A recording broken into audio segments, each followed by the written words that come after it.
Bismillahirrahmanirrahim.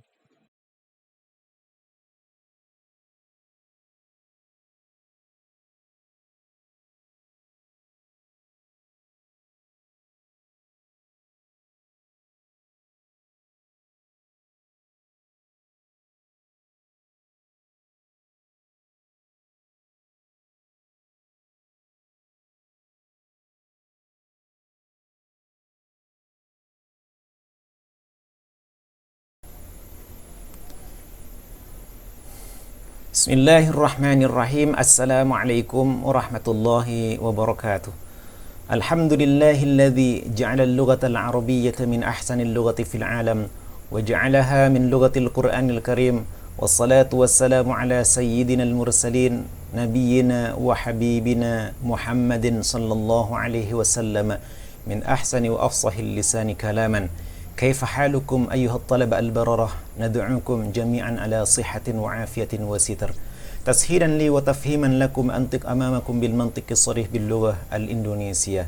Alhamdulillah, pada kesempatan kali ini kita dipertemukan kembali oleh Allah Subhanahu wa taala dalam keadaan sehat wal afiat, dan mudah-mudahan antum juga berada dalam keadaan sehat wal afiat dan mendapatkan perlindungan dan berkah dari Allah Subhanahu wa taala. Pada kesempatan yang lalu kita telah mempelajari bagian daripada al-balaghatuh yang berkenaan dengan al-fasahah, yakni fasahatul kalam, fasahatul mutakallim. Pada kesempatan kali ini kita akan mempelajari tentang apa yang dimaksud dengan al-balaghatu fil kalam. Al-balaghatu fil kalam bagian daripada apa yang sudah kita bahas pada pertemuan yang lalu, yakni al-balaghatu lughatan dan al-balaghatu istilahan.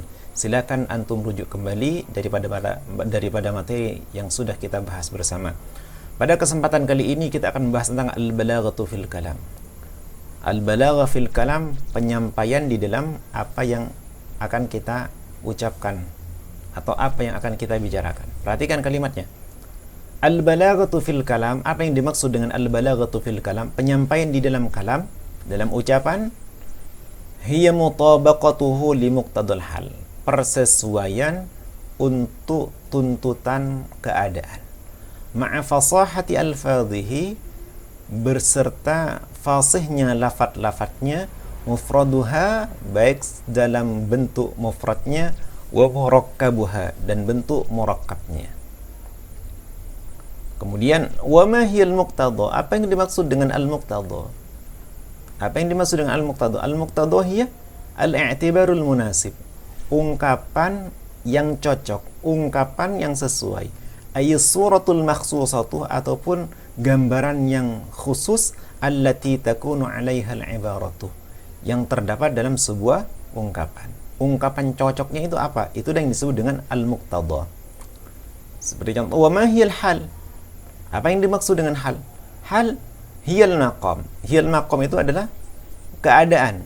Ayil amrul ladzi yahmilul mutakallimu 'ala at-ta'biri, adalah yang dibawa oleh mutakallim 'ala at-ta'biri, untuk mengungkapkan bi suratin makhsusatin, dengan gambaran khusus, duna ukhra, tanpa yang lain. Inilah yang disebut dengan hal. Kalau kita bahasakan, yang disebut dengan muqtadal hal ini adalah sesuai dengan kondisi apa dan siapa yang akan kita sampaikan daripada apa yang akan kita bicarakan pada orang tersebut. Ini yang disebut dengan muqtadal hal, tuntutan kondisi yang ada pada kondisi orang tersebut dan pada situasi pada waktu itu. Ini yang disebut dengan muqtadal hal kalau kita simpulkan. Selanjutnya kita ambil sebuah contoh ala sabilil misal, seperti contoh anta turidu. Ini gambaran daripada muqtadal hal. Anta turidu an tamdaha habibataka, engkau ingin memuji kekasihmu, orang yang engkau cintai.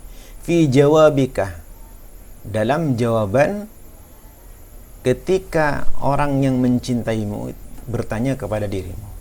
Fal halu huna huwal madhu, kondisinya adalah engkau ingin memuji. Wal muqtada, tuntutannya ketika engkau sudah tahu kondisinya adalah sebuah bentuk pujian, apa tuntutan yang harus engkau penuhi? Hunat tafsil wal itnab. At-tafsil itu diuraikan secara terperinci, wal itnab itu disampaikan dengan baik, disampaikan dengan bagus. Supaya apa? Liyaqna'a qalbuha, agar supaya puas hatinya, wa yafraha, dan kemudian dia menjadi senang inda qiraati jawabika, ketika dia membaca jawabanmu.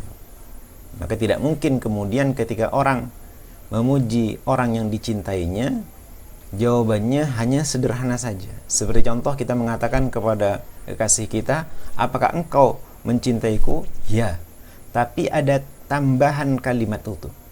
Apa tambahan kalimatnya? Ya, aku mencintaimu terus dan lain sebagainya. Jadi biasanya ada basa-basi yang isinya adalah untuk tujuan menyenangkan hati daripada orang yang kita cintai. Inilah yang disebut dengan tafsir. Diperinci jawabannya sebanyak mungkin. Wal itnab, yang kemudian memunculkan bahasa-bahasa yang membuat senang orang yang mendengar jawaban kita sendiri, atau mendengar jawaban daripada apa yang diinginkan oleh kekasih kita ataupun orang yang kita cintai.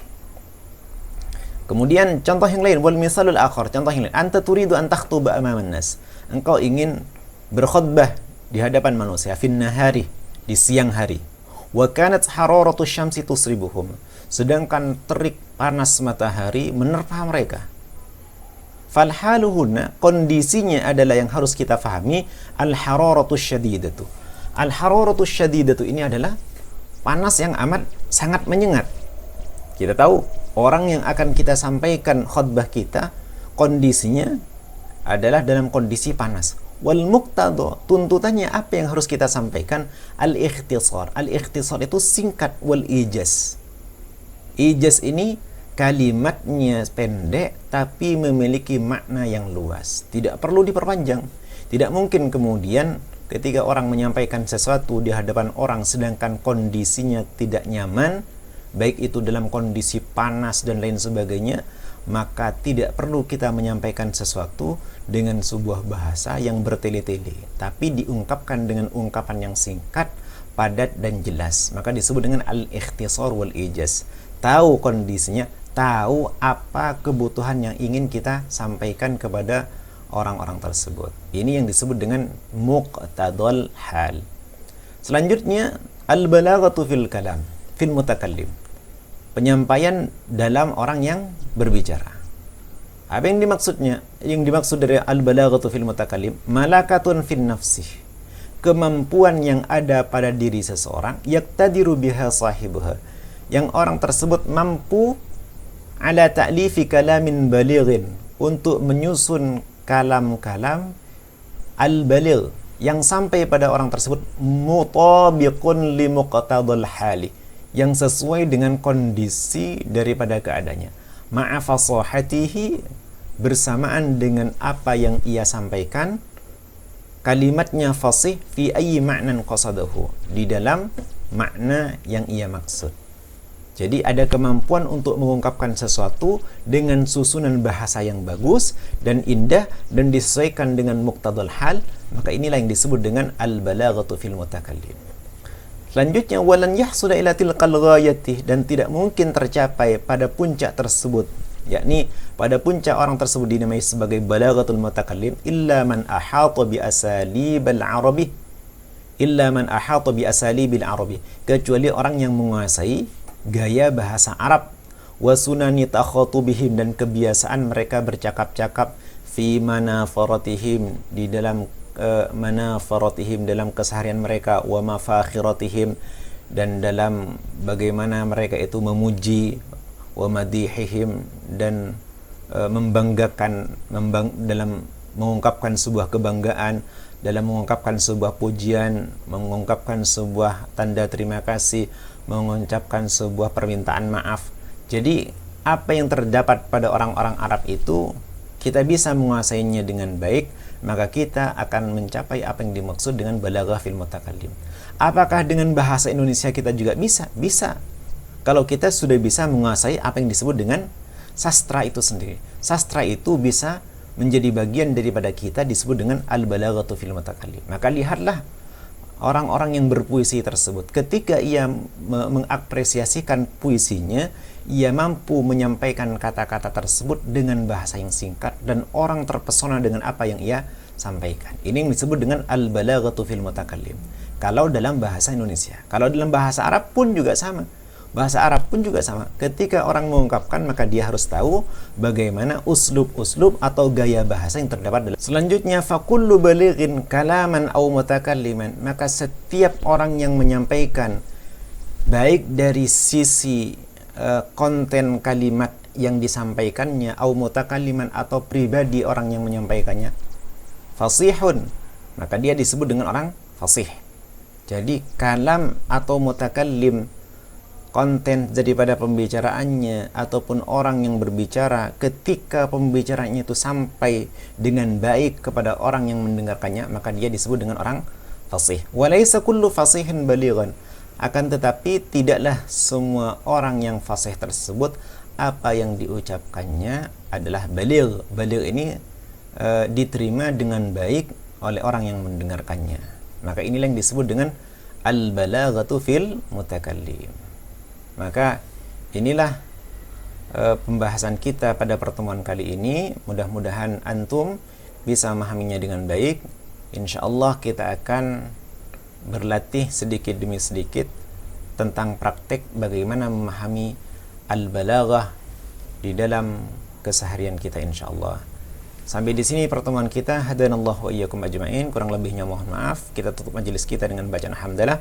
Alhamdulillahirabbil alamin. Subhanakallahumma bihamdika asyhadu an la ilaha illa anta astaghfiruka wa atubu ilaik. Assalamualaikum warahmatullahi wabarakatuh.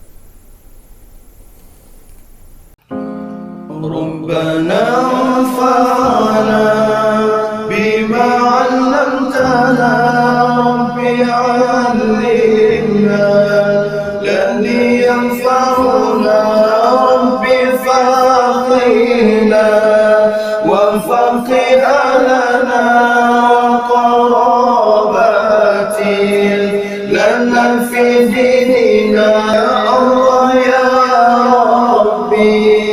Bergantilah ilmu yang engkau berikan kepada kami, pahamkan kami, keluarga kami, kerabat kami tentang